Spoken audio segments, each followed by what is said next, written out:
আসসালামু আলাইকুম প্রিয় শিক্ষার্থীরা, তোমরা কেমন আছো? আশা করি আল্লাহর মেহেরবানিতে তোমরা ভালো আছো। রমজান মাস প্রায় শেষ পর্যায়ে, ঈদের পরেই তোমাদের এসএসসি পরীক্ষা। যারা এসএসসি পরীক্ষা দিবে তাদের জন্য শুভকামনা রইল।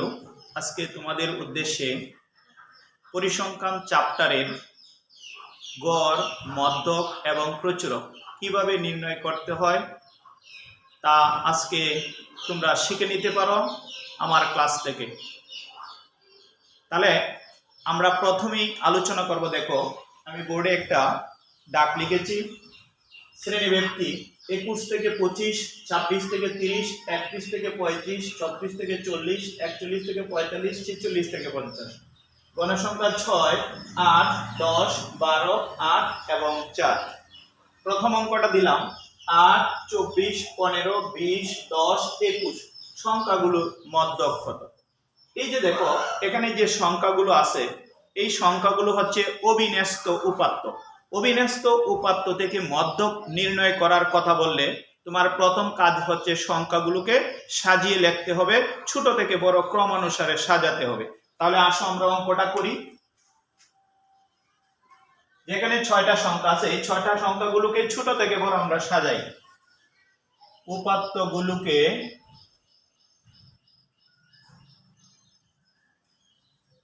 ছোট থেকে বড় ক্রমানুসারে সাজাই।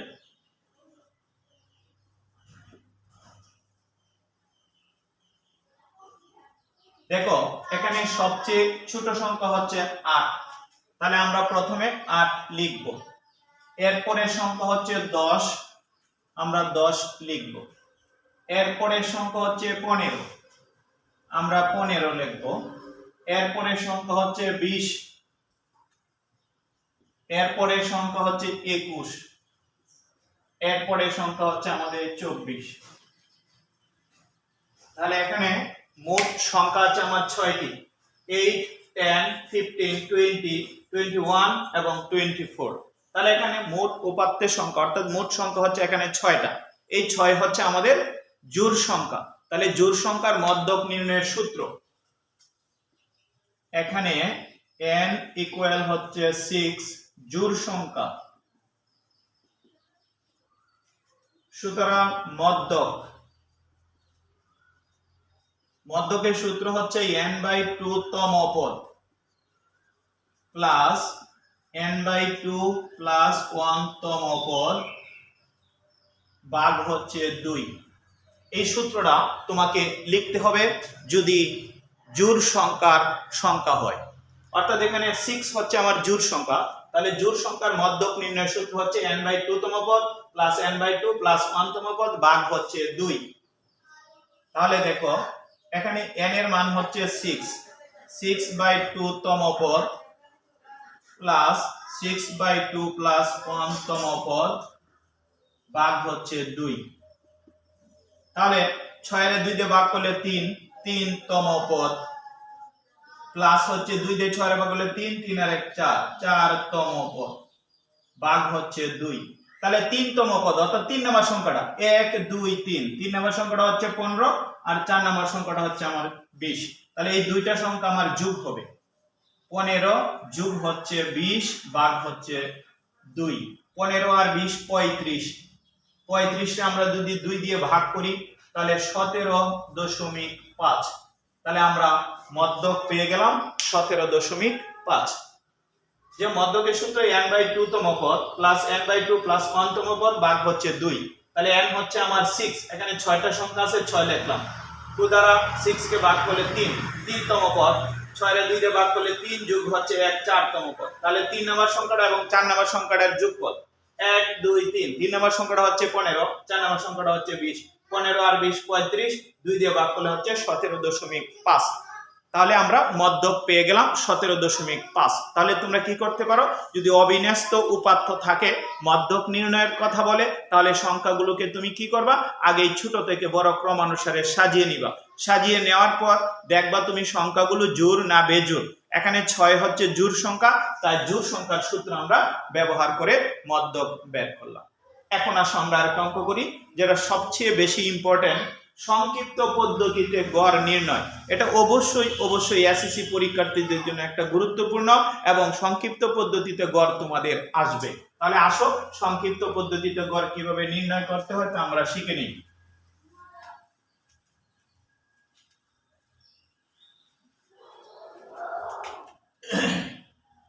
সংক্ষিপ্ত পদ্ধতিতে গড় নির্ণয়ের জন্য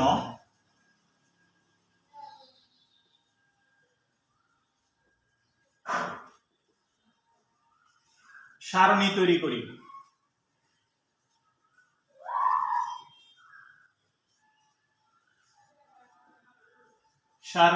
করি। প্রথমে শ্রেণী, এরপরে বসবে তোমার গণসংখ্যা, গণসংখ্যাকে এফআই দ্বারা প্রকাশ করা হয়। এরপরে মধ্যমান হচ্ছে এক্সআই। এরপরে হচ্ছে দাব বিচ্যুতিকে ইউআই দ্বারা প্রকাশ করা হয়। এরপরে হচ্ছে এফআই ইউআই, গণসংখ্যা এবং দাব বিচ্যুতির গুণফল। তাহলে আমরা সারণীটা পূর্ণ করি। প্রথম অবস্থায়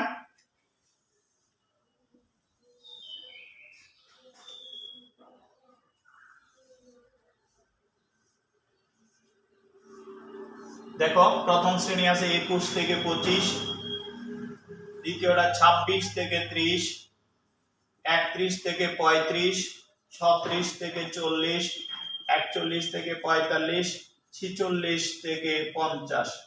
গণসংখ্যা হচ্ছে 6, 8, 10, 12, 8, 4।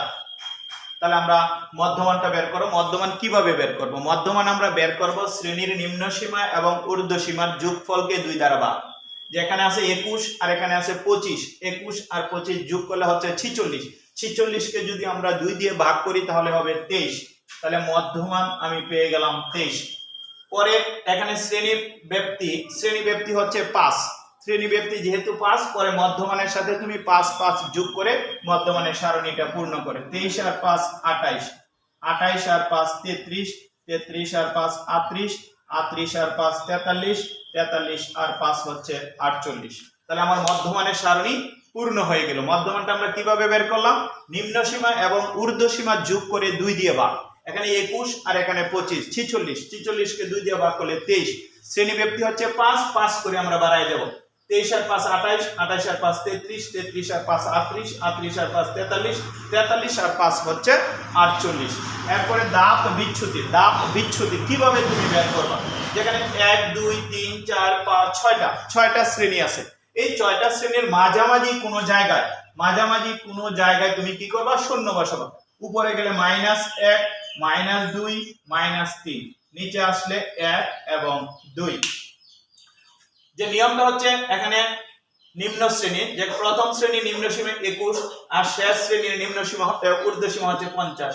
50 আর 21 যোগ করলে হচ্ছে আমার তোমার 71। 71 কে 2 দিয়ে ভাগ করলে কত হয়? 71 কে 2 দিয়ে ভাগ করলে 35.5। তাহলে এটার মধ্যেও করতে পারে, এটার মধ্যেও করতে পারে। আমরা সাধারণত গণসংখ্যার সারণীতে যে সংখ্যাটা বড় থাকে সেটা সোজাসুজি আমরা কি করব? শূন্য দেব। উপরে গেলে মাইনাস আর নিচে গেলে হবে প্লাস। পরে দেখো এফআই এবং ইউআই এর গুণফল 3 6 18 -18, 8 দুগুণে 16, 10 একে 10, 12 শূন্যে 0, 8 একে 8 আর 4 দুগুণে 8। তাহলে সামেশন এফআই ইউআই, এখানে দেখো 8 আর 8 হচ্ছে 16। তাহলে প্লাসের হচ্ছে আমার 16 আর মাইনাসের দেখো আছে কত? 8 আর 6 24, 24 এর 4 হাতে আছে 2, 2 আর 1 3, 3 আর 1 4, 4 আর 1 5, 8 আর 14 4 হাতে হলো 1, 1 আর 1 2, 2 আর 1 3, 3 আর 1 4, তাহলে 44। 44 থেকে যদি আমার চলে যায় 16, তাহলে 14 থেকে যদি 6 চলে যায় তাহলে 8, 1 2 28, তাহলে আমার 28 থাকে, মাইনাসের 28, তাহলে summation F I U I হচ্ছে আমার -28।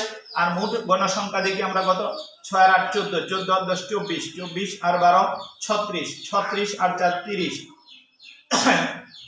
6 আর 8, 6 আর 8 হচ্ছে 14, 14 আর 10 24, 24 আর 12 হচ্ছে আমার 36, 24 আর 12 36, 36 আর 8 হচ্ছে আমার 36 আর 8 44, 44 আর 4 হচ্ছে 48। তাহলে আমার মোট গণসংখ্যা আমি পেয়ে গেলাম 48। মোট গণসংখ্যা হচ্ছে 48।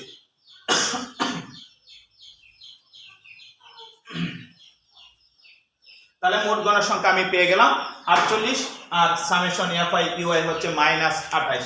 এখন যদি আমরা সংক্ষিপ্ত পদ্ধতিতে গড়ের সূত্র ব্যবহার করি, সংক্ষিপ্ত পদ্ধতিতে গড় নির্ণয়ের সূত্র হচ্ছে a plus summation F I U i by n into হচ্ছে h। এটা হচ্ছে আমার সংক্ষিপ্ত পদ্ধতিতে গড় নির্ণয়ের সূত্র। এটা কি? এ হচ্ছে আনুমানিক গড়। যে শ্রেণীতে আমরা শূন্য ধরব সেই শ্রেণীর মধ্যমানকে বলা হয় এ। তাহলে এ হচ্ছে আমার 38 যোগ summation F I U I হচ্ছে -28 আর n এর মান হচ্ছে আমার 48। শ্রেণী ব্যবধান হচ্ছে আমার 5। তাহলে দেখো 38 প্লাসে মাইনাসে মাইনাস, 5 দিয়ে 28 গুণ করব, 5 আর 40 এর 0, হাতে হলো 4, 5 দুগুণে 10 আর 4 14, তাহলে 140, নিচে হচ্ছে 48। তাহলে 38 মাইনাস, এখানে দেখো 48 দিয়ে আমরা কি করব, 140 কে ভাগ করব। তাহলে 48 দিয়ে 140 কে আমরা যদি ভাগ করি তাহলে কত আসে দেখি, 140 ভাগ হচ্ছে আমার 48। তাহলে আমার আসতেছে 2.92, 2.92। তাহলে এখন যদি এটা 38 থেকে আমরা বাদ দেই তাহলে 38 মাইনাস হচ্ছে 2.92, তাহলে আমার আসতেছে 35.08, 35.08। তাহলে এটাই হচ্ছে আমার সংক্ষিপ্ত পদ্ধতিতে গড়। তাহলে আমরা আবার দেখে নিই সংক্ষিপ্ত পদ্ধতিতে গড় নির্ণয়ের জন্য। প্রথমে হচ্ছে শ্রেণী, এরপরে গণসংখ্যা, এরপরে মধ্যমান, এরপরে দাব বিচ্যুতি, এরপরে এফ আই ইউ আই। মধ্যমান আমরা কিভাবে বের করব? মধ্যমান আমরা বের করব শ্রেণীর নিম্ন সীমা এবং ঊর্ধ্ব সীমা যোগ করে 2 দিয়ে ভাগ। 21 আর 25 46, 46 কে 2 দিয়ে ভাগ করলে 23, 23 এর সাথে আমরা শ্রেণী ব্যবধান যত আছে তত করে আমরা বাড়ায় যাব। 23 আর 5 28, 28 আর 5 33, 33 আর 5 38, 38 আর 5 43, 43 আর 5 হচ্ছে আমাদের 48। দাব বিচ্যুতি যে মাঝামাঝি কোনো একটা শ্রেণীর সোজাসুজি আমরা কি করব, শূন্য ধরব। উপরে গেলে মাইনাস আর নিচে গেলে হবে প্লাস। উপরে এক ঘর গেছে -1, 2 ঘর গেলে -2, 3 ঘর গেলে -3, নিচে গেলে প্লাসের 1 2। এফ আই ইউ আই এর গুণফল 6, 3 6 18, 8 দুগুণে 16, 10 একে 10, 12 দিয়ে 0 রে গুণ করলে 0, 8 একে 8, 4 দুগুণে 8, 8 আর 8 16, এই 16 চলে গেল, 18 আর 10 28, -28 হচ্ছে summation F I U i. তাহলে সংক্ষিপ্ত পদ্ধতিতে গড় নির্ণয়ের সূত্র, হচ্ছে a plus summation F I U i by n into হচ্ছে h। এ হচ্ছে আনুমানিক গড়। যে গণসংখ্যা যে শ্রেণীর মাঝে আমরা শূন্য ধরব সেই শ্রেণীর মধ্যমান হচ্ছে এ হচ্ছে 38, summation F I U I হচ্ছে n ইনটু h হচ্ছে শ্রেণী ব্যাপ্তি 5। 38 প্লাসে মাইনাসে মাইনাস, 28 কে 5 দিয়ে গুণ করলে 140, নিচে আসে 48, 140 কে 48 দিয়ে ভাগ করলে 2.92, 38 থেকে 2.92 চলে গেলে 35.08। তাহলে আমরা সংক্ষিপ্ত পদ্ধতিতে কিভাবে গড় নির্ণয় করতে হয় তা আমরা শিখে গেলাম। এখন আমরা শিখব কিভাবে আয়ত লেখ অঙ্কন করতে হয়। তাহলে আসো আমরা আয়ত লেখটা অঙ্কন করি।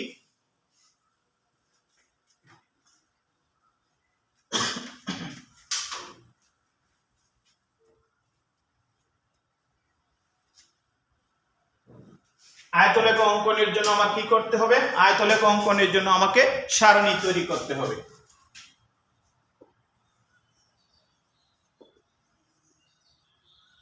আয়তলেখ অঙ্কনের জন্য সারণী তৈরি করি।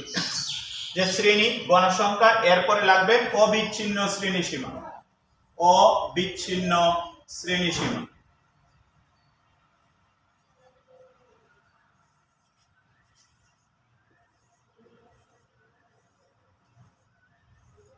যে অবিচ্ছিন্ন শ্রেণীসীমাটা আমরা কিভাবে বের করব, যে নিম্ন সীমা থেকে 0.5 বিয়োগ করব, 20.5, এখানে আছে 25, 25.5, এরপর এখানে 26, তাহলে 25.5, 30.5, 30.5, 35.5, এরপরে 35.5, 40.5, এরপরে 40.5, 45.5, এরপরে 45.5 আর হচ্ছে 50.5।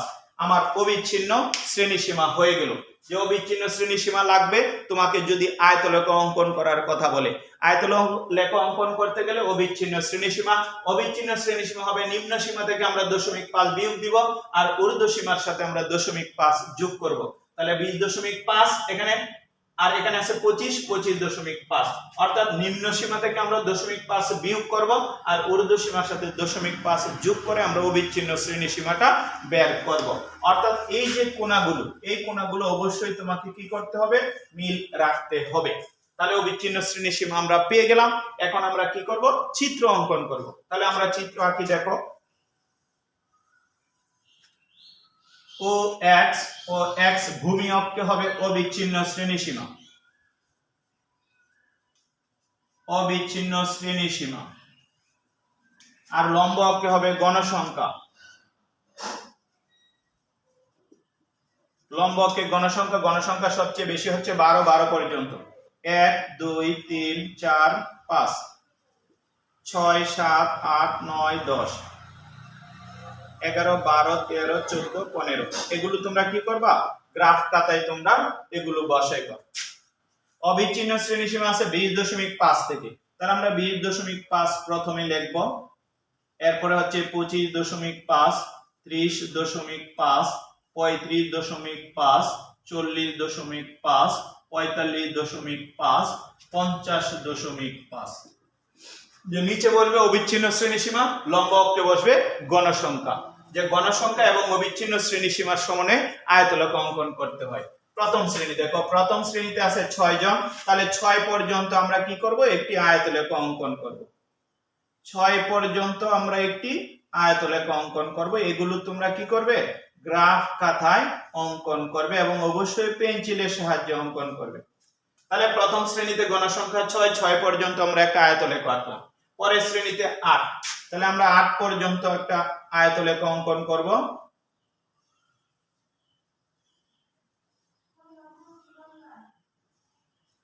আমাদের 8 পর্যন্ত আয়তলেখ অঙ্কন হয়ে গেল। পরে 10 পর্যন্ত আমরা 10 পর্যন্ত আরেকটি আয়তলেখ অঙ্কন করব। যে অবিচ্ছিন্ন শ্রেণীসীমার সাথে গণসংখ্যার সম্পর্ক অবশ্যই দেখাতে হবে। এরপরে শ্রেণীতে আছে 12, তাহলে আরো 2 ঘর আমার উপরে যাবে।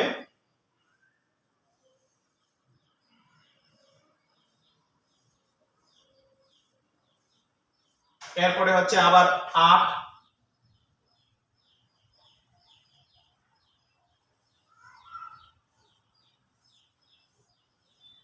এরপরে হচ্ছে আবার 4 5-এর নিচে।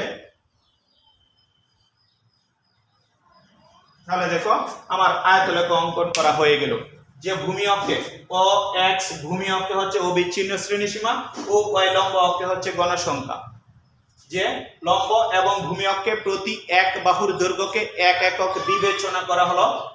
এই যে ভাঙা চিহ্ন দ্বারা পূর্ববর্তী শ্রেণীকে বোঝানো হলো। এরপরে গণসংখ্যা এবং অবিচ্ছিন্ন শ্রেণীসীমার সমন্বয়ে আয়তলেখ অঙ্কন করা হলো। তাহলে আজকে আমরা শিখলাম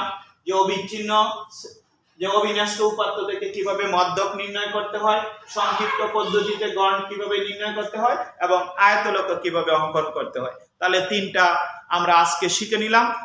আরেকটা ক্লাসে আমরা শিখব যে গড় কিভাবে নির্ণয় করতে হয়, গাণিতিক গড় কিভাবে নির্ণয় করতে হয়, অজীব রেখা কিভাবে নির্ণয় করতে হয়। যদি তোমাদের কোনো জায়গায় বুঝতে সমস্যা হয় তাহলে কমেন্টে জানিয়ে দিবে, ইনশাআল্লাহ আমি তোমাদেরকে বোঝানোর চেষ্টা করব।